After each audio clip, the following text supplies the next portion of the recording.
আসসালামু আলাইকুম প্রিয় শিক্ষার্থীরা, 2026 ব্যাচ এসএসসি পরীক্ষার ত্রিকোণমিতির অংশ থেকে এই অঙ্কটা অত্যন্ত গুরুত্বপূর্ণ। আমরা এই অঙ্কটা একটু সমাধান করি। সবাই একটু দেখো।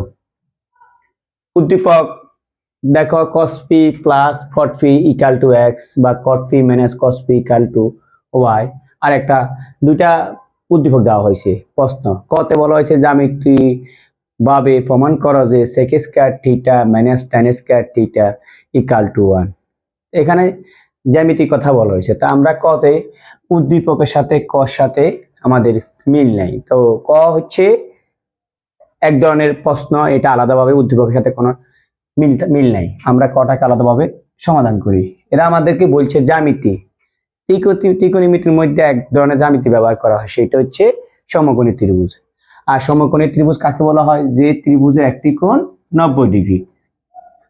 আমরা জ্যামিতি প্রথমে এটা অঙ্কন করলাম জ্যামিতি। তো এই যে আমাদের প্রশ্ন বলা হয়েছে, কি প্রশ্ন বলা হয়েছে আমাকে লেফট হ্যান্ড সাইডে বলছে, লেফট হ্যান্ড সাইড বলছে sec square theta minus tan square theta equal to কত হবে? আমার 1 হতে হবে। কেমন? 1 না হলে অঙ্ক হবে না। তো এখানে কি আছে? কোনটা কি? আমাদের কোন থিটা। আমি এখানে থিটা দিলাম। আর থিটার সাথে যেটা থাকবে সেটা হবে ভূমি, এটা হবে লম্ব, এটা হবে অতিভুজ। তা আমরা নাম রাখবো এ বি সি। তো আমরা এখন এটাকে ছন্দ প্রকাশ করব। tan একটা ছন্দ আছে, tan মানে কি? টেরা লম্ব, লম্ব মানে লম্ব, টেরা লম্বা, ভূত, ভূত মানে কি? ভূমি। মাথার ফের আছে স্কয়ার, দিলাম স্কয়ার। সেক স্কয়ার, সেকের ছন্দ হচ্ছে কসের কাছে। একটা কথা মাথা রাখবা, এই ধরনের প্রমাণগুলো আসলে তোমার এখানে ভূমি থাকলে এখানে ভূমি হবে, আর এখানে সবাই চলে আসছে, কে আসে নাই? অতিভুজ, এখানে অতিভুজ হবে, অতিভুজ। মাথার কি আছে? স্কয়ার। দেখো তোমার অতিভুজের কি নাম রাখবো আমরা? অতিভুজের নাম, অতিভুজ হচ্ছে আমার এসি, ভূমি হচ্ছে আমার কি? বিসি। মাথার ফি আছে স্কয়ার, স্কয়ার। লম্ব হচ্ছে আমাদের এবি, আর ভূমি হচ্ছে আমাদের কি? বিসি। মাথার ফি স্কয়ার। স্কয়ার গুলো আমরা যার যার স্কয়ার, আমরা স্কয়ার গুলো উপরে আছে নিচে আছে বন্টন করে দিতেছি। এসি স্কয়ার আর BC square minus AB square আর বিসি স্কয়ার। বুঝে গেছে? এখন আমাদের ভগ্নাংশ হলে লসাগু হবে। লসাগু কি হবে?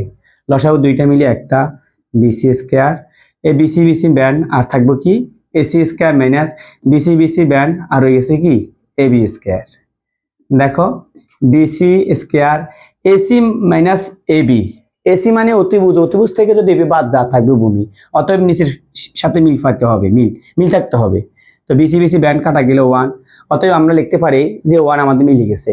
আমাদেরকে বলছে জ্যামিতিক উপায় প্রমাণ করো যে এটা 1 হতে হবে। sec square theta minus tan square theta সমান 1 হতে হবে। এটা বোঝা গেছে? দেখো পরীক্ষা 2000, এই যে 2026 ব্যাচে এই যে সৃজনশীলটা অত্যন্ত গুরুত্বপূর্ণ। যদি ভাগ্য ভালো থাকে কুমিল্লা বোর্ডে হয়তো এটা আসতেও পারে। ঠিক আছে? এখন যদি বুঝিয়ে থাকো দেখো, ঠিক আছে? এখন আমরা খ নম্বর অঙ্ক সমাধান করব।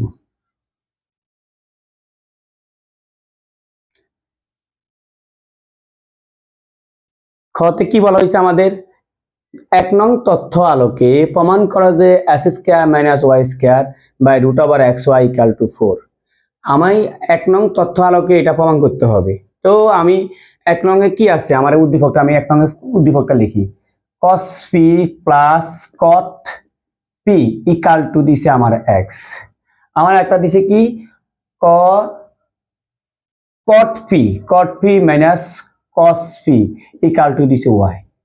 দেখো এখানে কসটা আগে, এখানে কটটা পরে। একটা চালাকি কাজ করো, এই কট এটা কি? পজিটিভ, এই কসটা কি? পজিটিভ। তাহলে আমার এখানে এটা তো নেগেটিভ, এটা পরিবর্তন করা যাবে না, কারণ কসটা নেগেটিভ, ও নেগেটিভ থাকবে। আর এটাকে এটার সাথে এটা মিলানোর জন্য কটটাকে আগে লেখো, কসটাকে পরে লেখো, কোনো সমস্যা হবে না, কারণ দুইটাই পজিটিভ। তাহলে আমি এটার সাথে ম্যাচ করার জন্য cot phi আর minus plus cos phi equal to x। উদ্দেশ্য হচ্ছে এটার সাথে এটা মিল পাওয়ার জন্য। এটা পরিবর্তন করা যাবে না, কারণ হচ্ছে এটা মাইনাস ফিগার, এটা যেভাবে সেভাবে থাকবে। কথা বোঝা গেছে কিনা? এটা কস, হ্যাঁ এটা কস, এটা হচ্ছে কস। আচ্ছা, এখন আমাকে এই তথ্যতে আমি লেফট হ্যান্ড সাইডে কাজ করে উত্তর হতে হবে কত 4। এই অঙ্কটা আমি এই ভেঙে করব। কিভাবে করতেছি দেখো, x square minus y square. আমি লেফট হ্যান্ড সাইড একটু পরে করব, আগে দিয়ে x square minus y square ভ্যালুটা বের করি। কেমন? এক্স এর মানটা কত? এক্স এর মান হচ্ছে কি আমার, বলো, cot P plus cos P ব্যাকের হোল স্কোয়ার মাইনাস এটার মান হচ্ছে কত আমার, কট পি মাইনাস কস কি পি হোল স্কোয়ার। তোমরা হয়তো জানো যে A plus B whole square minus A minus B whole square, এটা সূত্র হচ্ছে 4ab। তাহলে আমার তো এখানে হবে 4 কট এ বি। এটা বুঝে গেছে? 4ab এখানে যে হলে 4ab হচ্ছে, এখানে হয়েছে কি 4 কট 4a 4b। এখন আমাদের আনসারের মধ্যে একটা রুট আনতে হবে। কেন সেটা মাথা রাখো, এখানে আমার যে রুট আছে এই জন্য আমি ওটাকে মাইন্ড সেট আপ করে রুট নিয়ে আসতে হবে। কারণ একদিন আমাকে এই রুটের সাথে রুটে কাটাকাটি করার পরে 4 থাকতে হবে। তো 4 হয়ে গেছে, এই দেখো আনসার 4 হবে, 4 হয়ে গেছে। আর যদি তুমি সূত্র ভুলে গেছো, মাথা রাখতে হবে এখানে আনসার কত লাগবে আমার, 4 লাগবে। এই জন্য 4ab সূত্র।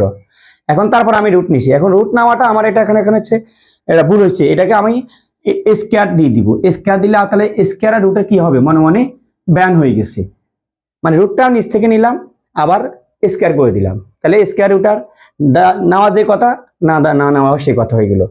তাহলে 4 এর 4 রুট ওভার কট স্কয়ার ফি। আর কজ স্কয়ার কি, কজ স্কয়ার সমান 1 মাইনাস কি সাইন স্কয়ার। আমরা শিখছিলাম একটা সূত্র, কি শিখছিলাম তোমরা বলো, এই সাইন স্কয়ার থিটা প্লাস কি cause square theta equal to কত 1। তো আমি কজ স্কয়ার রেখে দাও, কজ স্কয়ার থিটা রেখে দিলে কি হবে 1 মাইনাস কি সাইন স্কয়ার থিটা। তাহলে আমি লিখতে পারি কজ স্কয়ার সমান লিখতে পারি 1 minus sine square theta. Okay sir, 4 এ 4 রুট ওভার এটা লগে এটা টাচ করো, কট স্কয়ার ফি মাইনাস এটা লগে এটা টাচ করো, কট স্কয়ার ফি ইনটু সাইন স্কয়ার কি ফি, দেখা যায়? ওকে, 4 এর 4 রুট ওভার এই যে কট স্কয়ার ফি মাইনাস কট সমান লিখতে পারো আমরা কি cos by cos square by কি সাইন স্কয়ার ফি, পুরন আগে সাইন স্কয়ার ফি। এটা বুঝে গেছে? এই যে সাইন স্কয়ার ফি কাটা, তাহলে আমি এখানে লিখতে পারি কি 4 এর 4 রুট ওভার কট স্কয়ার ফি মাইনাস এখানে কি থাকলো আর বলো কজ স্কয়ার ফি 4 এর 4 রুট ওভার। এটা সূত্র কি এ স্কয়ার মাইনাস বি স্কয়ার। তুমি বলো এ স্কয়ার মাইনাস বি স্কয়ার সূত্র কে না পারে, একবার প্লাস আর একবার কি মাইনাস। তাহলে আমি লিখতে পারি কি কট ফি প্লাস কস ফি, কট ফি মাইনাস কস ফি। ওকে, 4 এর 4 রুট ওভার এক কট ফি প্লাস কস ফির মান কত, কট ফি প্লাস কস ফি মানে হচ্ছে আমার এক্স, এটা মান কি আমার ওয়াই। এটা বুঝে গেছে? এখন আসো আমরা লেফট হ্যান্ড সাইড আমাকে কি বলছে এরা প্রশ্নের মধ্যে, দেখো ওরা আমাকে বলছে x square minus Y square root over কত এক্স ওয়াই। এটা আমার বুদ্ধি পক্ষ, মানে লেফট হ্যান্ড সাইডে বলছে আমাকে আনসার বানাতে হবে কত 4। বলো তুমি এই X Y S square minus Y square value কত, S square minus Y square value হচ্ছে কত 4 রুট ওভার কত এক্স ওয়াই, আর নিচে আছে কত আগে এক্স ওয়াই কাটা আর 4 রাইট হ্যান্ড সাইড। বুঝে গেছে? এটা আল্লাহ কাছে বলো যেন 2026 বেসে এই অঙ্কটা পরীক্ষা যেন আসে। একবার দেখো ভালো করে কোথাও বুঝো কিনা। আমি আর একবার বলি, আমাকে এই তথ্য 1 নং তথ্য ফলো করার জন্য বলছি। আমি 1 নং তথ্য এটা নিলাম, এটা নেওয়ার সময় শুধু ম্যানেজটা লেখার পরে প্লাসটাকে মোটিভেশন করলাম। কেন মোটিভেশন করলাম, কট ভদ্রলোকটা আগে আছে, ওই যে কটটাকে আগে নিয়ে আসছি, কারণ এ পজিটিভ সমস্যা নাই, এদের মধ্যে কোনো ডিস্টেন্স নেই, এরা দুটাই পজিটিভ, এর কোনো সমস্যা নেই। এই জন্য আমি কটটাকে নিয়ে আসছি এদের সাথে ম্যাচ করার জন্য। ক্লিয়ার? তো আমি এখানে উত্তরে এই পর্বটা কাজ করব, x square minus Y square, x এর মান লিখলাম 1 মান লিখলাম। এটা সূত্র হচ্ছে কি এই যে সূত্র হচ্ছে কি A plus B whole square minus A minus 4ab সূত্র। যদি এই সূত্রটা তুমি যদি ভুলিয়ে যাও তাহলে এই যে 4 আছে পাশে মাথা রাখবা 4ab, 4 এ 4 রুট লাগবে। কেমনে বুঝছো, এখানে রুট আছে দিলাম, রুট স্কয়ার দিলাম, রুট দেওয়া মানে অতিরিক্ত একটা কাজ করলাম, আর অতিরিক্ত কাজটাকে সমাধান করার জন্য কি দিতে হবে আমাদেরকে, রুট দিতে হবে, স্কয়ার দিতে হবে। আর কজ স্কয়ার সূত্র শিখছি আমরা কি 1 মাইনাস সাইন স্কয়ার থিটা। বুঝা গেছে? এখন তাহলে এই যে এটাটা গুণ করলাম, এটার সাথে এটা গুণ করলাম, গুণ করার পরে এটা আমরা কাজ কাম করে বুঝা গেছে না? বুঝো নাই? দেখো পরীক্ষায় আমি মনে করি যে এই সৃজনশীলটা যদি পরীক্ষা না আসে তবে খ নাম্বারটা 100% শিওর, 100% না পায় 98% শিওর এই সৃজনশীলটা আসতে পারে। 98%, 2% দিলে তো 100% দিলে তো পরবর্তীতে আমাকে বলবা স্যার 100% মানে তো আসবেই। এই জন্য আমি বললাম এটাকে স্টার দেওয়া যায়, 3টা স্টার দিই, 3টা স্টার। পরীক্ষা ত্রিকোণমিতির মধ্যে সবচেয়ে যদি ত্রিকোণমিতিটাকে আলগা রাখছে মানে নিজে ঝুলাই রাখছে এই অঙ্কটাই ত্রিকোণমিতি। ত্রিকোণমিতির এই অঙ্কটা হচ্ছে পুরো ত্রিকোণমিতি হচ্ছে হেড হেড একদম মাথা। বুঝে গেছে?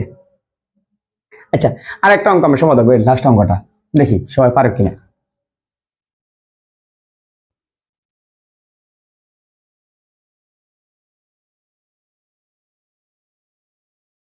স্যার এখানে 2 নং তথ্য, 2 নং তথ্য মানে 2 নং তথ্যটা ফলো করার জন্য বলছি। আমরা 2 নং লিখি 2 sin square theta plus 3 cos theta minus 3 equal to 0। ওরা আমাকে বলছে থিটা মান বের করার জন্য। এখানে আমাকে দেখতে হবে কি 2 এর 2 sin স্কয়ার সূত্র আছে 1 minus cos square theta plus 3 cos theta minus 3 equal to 0। Sir এখানে সূত্র কেন করছেন? আমার একটাই লক্ষ্য সবাইকে একই রাশি একই ধরনের মানে এই অনুপাত দিতে হবে যেটা মানে মিল পাওয়া যায়। এই জন্য sin স্কয়ারটাকে কনভার্ট করি cos স্কয়ারে কনভার্ট করলাম। বুঝে গেছে? এটার সাথে এটা টাচ করার সাথে গুণ করো, 2 একে 2 আর 2 cos square theta plus 3 cos theta minus 3 equal to 0। এটা গুণ করলাম, এই লাইনটা শুধু গুণ করলাম। বুঝা গেছে? আচ্ছা ঠিক আছে। আমার স্কয়ার যে মিডল টার্ম করতে হলে আমাকে অবশ্যই স্কয়ারকে সবার আগে লিখতে হবে। 2 cos স্কয়ার থিটা আইসি প্লাস 3 cos থিটা আর হচ্ছে এই 3টা নেগেটিভ, এই 2টা হচ্ছে পজিটিভ। নেগেটিভের লগে পজিটিভ যখন একটা দ্বন্দ্ব সৃষ্টি হয় তাহলে negative 1 winner equal to 0। Clear? বুঝা গেছে? আর হচ্ছে তোমার মিডল টার্ম করতে হলে স্কয়ার কখনো নেগেটিভ হতে পারে না, এটাকে যে কোনো ভাবে পজিটিভ করতে হবে। তাহলে আমি এটা মনে মনে পজিটিভ করো, পজিটিভ হয়ে গেল। হ্যাঁ cos স্কয়ার থিটা এটা প্লাস কি হয়ে গেছে মাইনাস হয়ে গেছে cos থিটা এটা মাইনাস প্লাস 1 ইকুয়াল টু 0। এটা বুঝা গেছে? এখন হচ্ছে মিডল টার্ম করতে হলে আমাদেরকে অবশ্যই কি করতে হবে আগা মানে প্রথম আর শেষেটা লিখতে হবে 2 cos স্কয়ার থিটা মাইনাস আর প্লাস 1 ইকুয়াল টু 0। তাহলে কাজ করি প্লাস মাইনাসে কি মাইনাস। হ্যাঁ তাহলে আমরা এই যে এটার সাথে এটা গুণ করো, এটার সাথে এটা গুণ করো, 2 একে 2 2 ভাঙো 2 আর 1 তাহলে 2 আর 1 2 এর লগে 1 আত্মীয়তা হইলে কত হইব 3। 2 হচ্ছে নেগেটিভ 1 হচ্ছে কি নেগেটিভ, সব মিলে কত হবে 3 হচ্ছে। এখানে সাথে cos দিতে হবে cos থিটা আর এখানে কি দিতে হবে cos থিটা। বুঝা গেছে? এখন কমন নিতে হবে। কমন কি এখানে কি আছে 2, এখানে 2 2 কমন নাও, এখানে cos আছে 2টা, এখানে আছে একটা cos কমন নাও আর একটা cos থেকে গেল মাইনাস 1। বাক্সা বাক্সার না মিললে অঙ্ক হবে না। cos থিটা মাইনাস কি 1 ইকুয়াল টু 0 মাইনাস 1। বুঝা গেছে? দুইটা বাক্সা সমান একটা বাক্সা cos থিটা মাইনাস 1 আর থাকলো কি 2 cos theta 2 cos theta minus 1 equal to 0। এখন আসবে কি আমাদের হয় এবং অথবা হয় cos theta minus 1 equal to 0 cos theta equal to 1। cos এখানে cos না এখানে cos দিতে হবে। cos কত ডিগ্রি মান 1, অবশ্যই cos কত ডিগ্রি মান 1 cos 0 ডিগ্রি মান 1। তাহলে থিটা সমান কত ডিগ্রি হবে 0 ডিগ্রি। অথবা কি লেখা আছে 2 cos theta minus 1 equal to 0 2 cos theta equal to 1 cos theta equal to 1/2 cos কত ডিগ্রি মান হাফ sin 30 ডিগ্রি মান হলে cos 60 ডিগ্রি মান হাফ। তাহলে থিটা সমান কত ডিগ্রি 60 ডিগ্রি। আমাকে শর্ত বলছে কি 0 থেকে বড় নেওয়ার জন্য বলছে, এটা হবে না, এটি গ্রহণযোগ্য নয়, এটি গ্রহণযোগ্য নয়। তাহলে থিটা সমান কত ডিগ্রি আমার 60 ডিগ্রি। আনসার দেখো বোঝা যায় কিনা। আল্লাহ হাফেজ।